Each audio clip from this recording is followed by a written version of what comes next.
नमस्कार।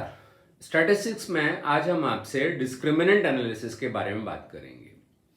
जैसा मैंने अभी पिछले वीडियोस आपके जो डाले हैं यूट्यूब पे, उसमें मल्टीवेरिएट एनालिसिस टेक्निक्स की बात की है। ये भी एक मल्टीवेरिएट एनालिसिस टेक्निक है।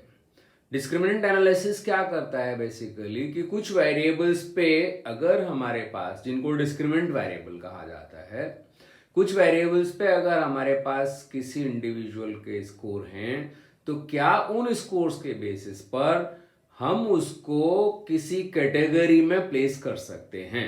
कैटेगोरियल वेरिएबल के बेसिस पर, है ना, क्या हम किसी एक कैटेगरी में उसको प्लेस कर सकते हैं, है ना।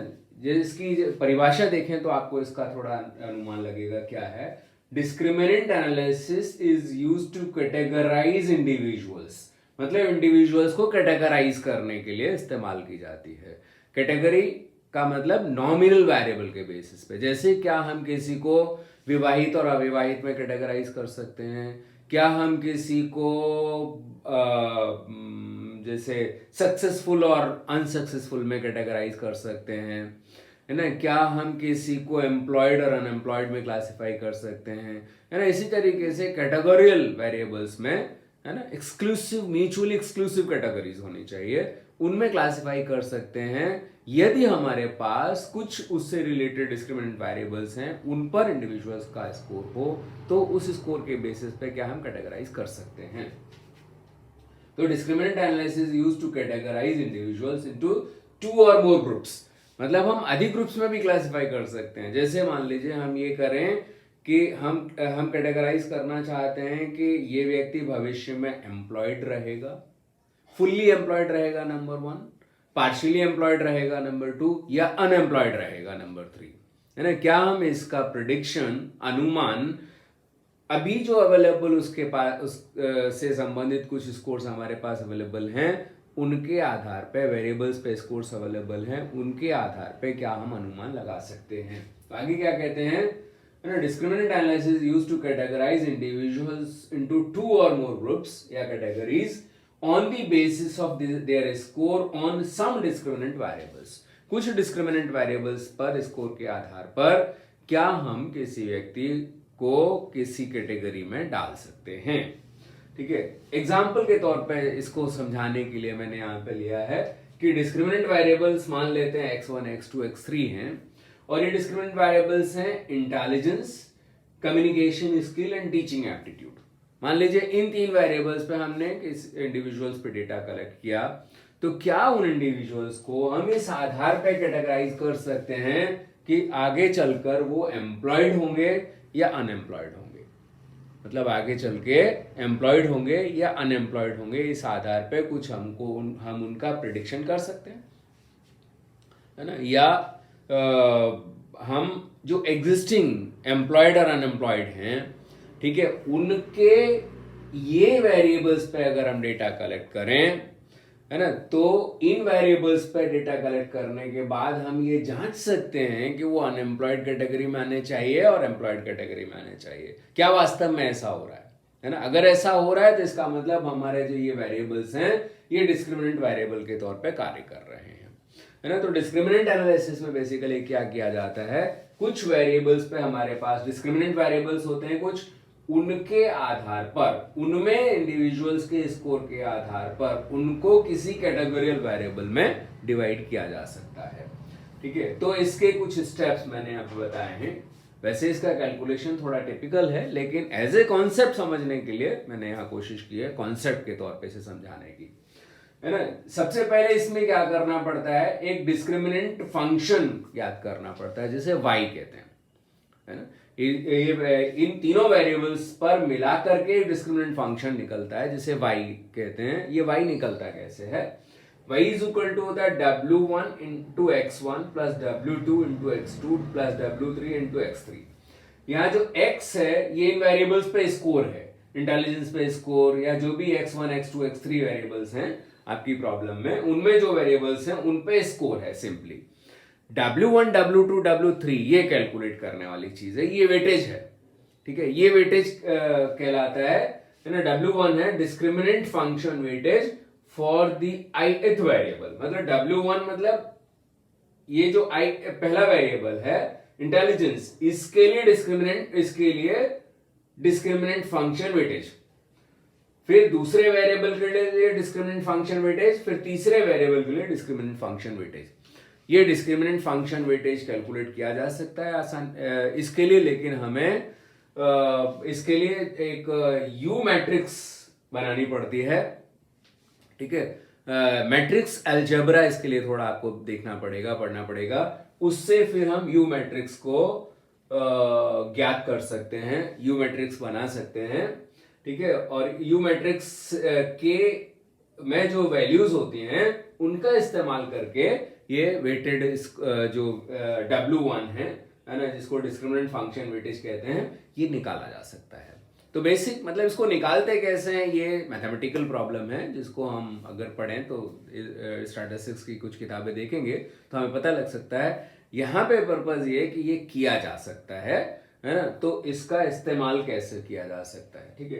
तो हम y निकाल लें, पहला काम हमें पहले स्टेप पे क्या करना होता है, डिस्क्रिमिनेंट फंक्शन निकालना पड़ता है, फाइंड डिस्क्रिमिनेंट फंक्शन। दूसरा स्टेप क्या होता है, find mean discriminant function for the groups my1 and my2। यहाँ पे ये दो ग्रुप्स हैं, एम्प्लॉयड एंड अनएम्प्लॉयड। हमने क्या किया है, इस काम को शुरू करने के लिए हमें क्या करना पड़ेगा कि एम्प्लॉयड और अनएम्प्लॉयड का सैंपल ले लीजिए, रैंडमली सेलेक्टेड सैंपल लीजिए, लार्ज सैंपल लीजिए, ठीक है। और उसके बाद उनके इंटेलिजेंस का टेस्ट लीजिए, उन पे सभी पे कम्युनिकेशन स्किल का टेस्ट लीजिए और टीचिंग एप्टीट्यूड का टेस्ट लीजिए। तो अब आपके पास एम्प्लॉयड के लिए तीनों वेरिएबल्स पे स्कोर्स हैं हर इंडिविजुअल के, और अनएम्प्लॉयड के तीनों वेरिएबल्स पे स्कोर्स हैं हर इंडिविजुअल के, ठीक है। अब आपके पास ये स्कोर्स हैं, ठीक है। इन स्कोर्स के बेसिस पर आप क्या कर सकते हैं, मीन डिस्क्रिमिनेंट फंक्शन निकाल सकते हैं, ठीक है। मीन डिस्क्रिमिनेंट फंक्शन है ना, डिस्क्रिमिनेंट फंक्शन इन तीनों के लिए, ठीक है। तो मीन डिस्क्रिमिनेंट फंक्शन का मतलब क्या हुआ, ये डिस्क्रिमिनेंट फंक्शन एक इंडिविजुअल के लिए है, तो उस समूह के सारे सदस्यों का डिस्क्रिमिनेंट फंक्शन का मीन क्या होगा। ये जो y निकाला है ये एक व्यक्ति के लिए निकाला गया है, ठीक है, एक व्यक्ति एम्प्लॉयड ग्रुप का। अब एम्प्लॉयड ग्रुप का दूसरा, तीसरा, चौथा और nthवां व्यक्ति है ना, उन सभी के मीन डिस्क्रिमिनेंट फंक्शन स्कोर को अगर हम जोड़ दें और उनके n से भाग दे दें तो हमारे पास क्या आ जाएगा, मीन y1 आ जाएगा, ठीक है। फिर दूसरी कैटेगरी जो अनएम्प्लॉयड की है उनका मीन डिस्क्रिमिनेंट फंक्शन निकाल लें हम, तो हमारे पास मीन y2 आ जाएगा, ठीक है। तो हमने दूसरे स्टेप में क्या निकाला, find mean discriminant function of the group that is my and my1 and my2। उसके बाद क्या करना होगा, find mid point of my1 and my2। my1 का मिड पॉइंट क्या होगा, सीधी सी बात है, my1 प्लस my2 को जोड़ दीजिए और 2 से भाग दे दीजिए, तो हम ये मिड पॉइंट निकाल सकते हैं। ये जो मिड पॉइंट है ये इस तरीके से हम निकाल सकते हैं, ठीक है। तो इसका मिड पॉइंट निकाल लिया, देखिए यहां पे दिखाया गया मीन y2 मीन y1 और इनका मिड पॉइंट, तो मिड पॉइंट हमने निकाल लिया।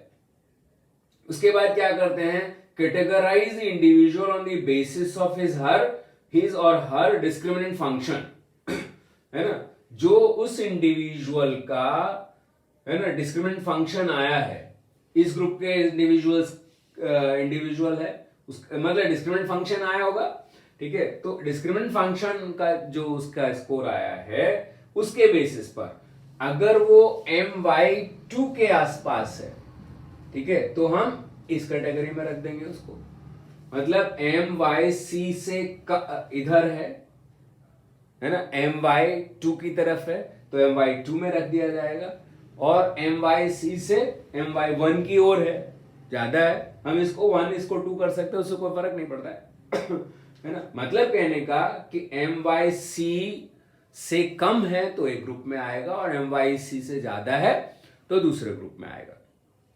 तो हम इस जो उसका डिस्क्रिमिनेंट फंक्शन स्कोर है उसके बेसिस पे हम उसको कैटेगराइज कर सकते हैं कि उसको इस कैटेगरी में डाला जाए या इस कैटेगरी में डाला जाए। मान लीजिए ये अनएम्प्लॉयड है, my2 जो है अनएम्प्लॉयड है, ठीक है, मान लेते हैं, और ये एम्प्लॉयड है, ठीक है, तो हम किस कैटेगरी में डालें, ये अगर MYC से कम स्कोर है तो इधर डालेंगे और ज्यादा स्कोर है तो इधर डालेंगे। ठीक है, तो इंडिविजुअल के स्कोर के बेसिस पे हम उसको कैटेगराइज करते चले जाएं। ये तीसरा स्टेप हो गया। लेकिन ये करना तभी पॉसिबल हो पाता है जबकि MY1 और MY2 में डिफरेंस जो है वो सिग्निफिकेंट हो, है ना। तो ये जो टेस्ट दी सिग्निफिकेंस और डिस्क्रिमिनेंट फंक्शन, इसके लिए हम टी टेस्ट लगा सकते हैं। टी टेस्ट के माध्यम से जो डिस्क्रिमिनेंट फंक्शन निकाला गया है उसकी सिग्निफिकेंस टेस्ट कर सकते हैं कि क्या वो डिस्क्रिमिनेंट फंक्शन सिग्निफिकेंट है। इनके लिए हमने इस ग्रुप के लिए एक डिस्क्रिमिनेंट फंक्शन निकाला है ना, इंडिविजुअल्स के लिए, और इनके लिए हमने निकाला। तो डिस्क्रिमिनेंट फंक्शन जो आया है, ठीक है, उसको हम ये टेस्ट कर लें कि क्या वो सिग्निफिकेंट है ना। अगर हम देखिए यहाँ पे कैटेगरियल वेरिएबल्स 2 बताए गए हैं, ये 3 भी हो सकते हैं। अगर employed, partially employed and unemployed 3 categories में हम बांट रहे हैं, तो फिर हमें इसकी सिग्निफिकेंस एफ टेस्ट के माध्यम से लगानी होगी। और अगर 2 कैटेगरी में बांट रहे हैं तो हम टी टेस्ट लगा करके ये डिस्क्रिमिनेंट फंक्शन है इसके स्कोर की सिग्निफिकेंस टेस्ट कर सकते हैं। तो सिग्निफिकेंस हमें टेस्ट करनी पड़ती है ना। तो अगर सिग्निफिकेंट है तो फिर हम इसका इस्तेमाल कर सकते हैं कैटेगराइजेशन के लिए, अदरवाइज नहीं कर सकते हैं। अच्छा, यहां पे देखिए ये ग्राफिकल रिप्रेजेंटेशन में यही चीज दिखाई गई है कि हमने कैसे कैटेगराइज किया है। हमने अनएम्प्लॉयड का फ्रीक्वेंसी डिस्ट्रीब्यूशन बनाया, ठीक है, और एम्प्लॉयड का फ्रीक्वेंसी डिस्ट्रीब्यूशन बनाया, ठीक है, और इनका मीन y1, जो डिस्क्रिमिनेंट फंक्शन y1 का मीन, y2 इसका मीन है ना, इसका अनएम्प्लॉयड का, इसको यहाँ पे हमने प्लेस कर दिया, और एम्प्लॉयड का y जो 1 है वो हमने यहाँ पे प्लेस कर दिया, ठीक है। अब यहाँ देखिए जहां पे ये इंटरसेक्ट कर रहा है, ये MYC है ना, जो MYC है इन दोनों के बीच का ये मीडियन है। अब यहां से देखें तो कुछ स्कोर्स हैं जिनको बेसिकली रखा जाना चाहिए था एम्प्लॉयड में, ठीक है, लेकिन एरर की वजह से उनको अनएम्प्लॉयड ग्रुप में ये वाले केसेस आ रहे हैं, ये वाले केसेस, ठीक है, लेकिन ये एम्प्लॉयड में जाने चाहिए थे। और इसी तरीके से ये वाले जो केसेस हैं वो एम्प्लॉयड ग्रुप में आ रहे हैं, देखिए, तो इनको अनएम्प्लॉयड ग्रुप में जाना चाहिए था। मतलब यहां से इधर के केसेस सारे एम्प्लॉयड ग्रुप में जाने चाहिए और यहां से इधर के केसेस सारे अनएम्प्लॉयड ग्रुप में जाने चाहिए। तो इस तरीके से हम डिस्क्रिमिनेंट एनालिसिस का उपयोग करके कुछ वेरिएबल्स के बेसिस पे अगर किसी व्यक्ति का स्कोर हमारे पास है तो उसका हम उसको कैटेगराइज कर सकते हैं। इसका इस्तेमाल बेसिकली किसी के प्रिडिक्शन के लिए भी किया जा सकता है। जैसे मान लीजिए हम एंट्रेंस टेस्ट लेते हैं किसी कोर्स में, ठीक है, तो कोर्स में एंट्रेंस टेस्ट क्यों लिया जाता है कि वो व्यक्ति उस कोर्स में सक्सेसफुल होगा या अनसक्सेसफुल होगा। हम एंट्रेंस टेस्ट में मेरिट बना करके जब हम एडमिशन करते हैं तो ये मान के करते हैं कि हम उन बच्चों को ले रहे हैं जो बच्चे इस कोर्स को सक्सेसफुली कंप्लीट कर पाएंगे, है ना। तो एंट्रेंस टेस्ट का मतलब तो यही है। तो एंट्रेंस टेस्ट एक तरीके से प्रिडिक्टर का काम कर रहा है। हम मान के चल रहे हैं कि ये प्रिडिक्ट कर सकता है, लेकिन वास्तव में प्रिडिक्ट कर पा रहा है कि नहीं कर पा रहा है, ठीक है, इसके लिए हमें डिस्क्रिमिनेंट एनालिसिस टेक्निक का इस्तेमाल करें, है कि हम कुछ वेरिएबल्स पे, अब एक वेरिएबल पे नहीं, खाली एंट्रेंस टेस्ट में एक स्कोर हमने ले लिया और उसके बेसिस पे हम अनुमान लगाएं, उसके बजाय क्या करें, कई सारे वेरिएबल्स लें, कई सारे टेस्ट लें, ठीक है, और उनके बेसिस पर हम क्या करें कि डिस्क्रिमिनेंट फंक्शन निकालें, और डिस्क्रिमिनेंट फंक्शन निकालने के बाद फिर हम अनुमान लगाएं कि ये व्यक्ति आगे चल के सक्सेसफुल होगा या अनसक्सेसफुल होगा।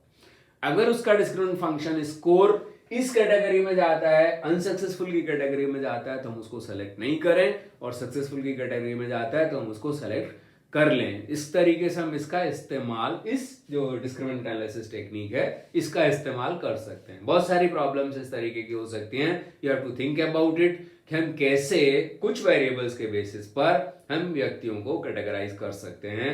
ऐसी प्रॉब्लम्स अगर आप बना सकते हैं तो वहां पे इसका इस्तेमाल किया जा सकता है। ये सब पैरामीट्रिक स्टैटिस्टिक्स है, तो इसके कुछ अजम्पशंस होते हैं। तो यहाँ पे अजम्पशंस हैं डिस्क्रिमिनेंट एनालिसिस के। पहला है कैटेगोरियल वेरिएबल्स आर म्यूचुअली एक्सक्लूसिव। मतलब कहने का कि कोई व्यक्ति, जो ये कैटेगोरियल वेरिएबल है अनएम्प्लॉयड और एम्प्लॉयड, है ना, ये म्यूचुअली एक्सक्लूसिव है। किसी व्यक्ति को या तो एम्प्लॉयड में रखा जा सकता है या अनएम्प्लॉयड में रखा जा सकता है, दोनों में प्लेस नहीं किया जा सकता, पहली चीज। दूसरा है discriminant variables are at least measured on interval variables. ये जो यहाँ पे डिस्क्रिमिनेंट वेरिएबल्स जो हम ले रहे हैं, जिनके बेसिस पे हम डिस्क्रिमिनेशन करना चाहते हैं, वो सारे वेरिएबल्स कम से कम इंटरवल स्केल पे मापे गए हैं। 4 स्केल्स होते हैं मेजरमेंट के, आपको मालूम है ना। तो 4 स्केल्स में जो 2 ऊपर के स्केल्स हैं, इंटरवल एंड रेशियो स्केल, है ना, एक नॉमिनल स्केल होता है, एक ऑर्डिनल स्केल होता है, और एक इंटरवल स्केल होता है, एक रेशियो स्केल होता है। ये 4 स्केल्स होते हैं। तो कम से कम इंटरवल या इसके ऊपर का जो स्केल है, रेशियो, इस स्केल पे मापे गए हों ये सारे वेरिएबल्स।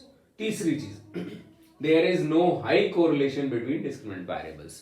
डिस्क्रिमिनेंट वेरिएबल्स में हाई कोरिलेशन नहीं होना चाहिए, क्योंकि हाई कोरिलेशन होने का मतलब ये वेरिएबल्स अलग अलग नहीं है, उनमें बहुत कुछ सिमिलैरिटी है। तो ये वेरिएबल्स अलग अलग लिए जाने चाहिए तो ज्यादा अच्छा रहेगा।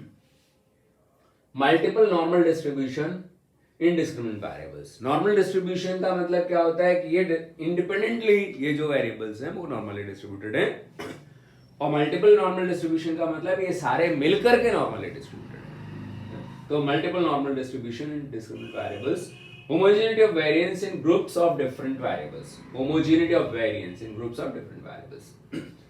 एक ग्रुप एम्प्लॉयड का है, एक अनएम्प्लॉयड का है, तो इंटेलिजेंस में एम्प्लॉयड और अनएम्प्लॉयड में वेरिएंस लगभग समान होना चाहिए। ठीक है, कम्युनिकेशन स्किल में अनएम्प्लॉयड और एम्प्लॉयड में वेरिएंस समान होना चाहिए। टीचिंग एप्टीट्यूड, है ना, अनएम्प्लॉयड और एम्प्लॉयड में वेरिएंस समान होना चाहिए। तो ये होगा homogeneity of variance in groups of different variables. ठीक है, equality of covariance in different pairs of discriminant variables. अब यहां पर डिस्क्रिमिनेंट वेरिएबल्स के कई पेयर्स बन सकते हैं, x1 x2 x1 x3 x2 x3, ये 3 पेयर्स बन सकते हैं।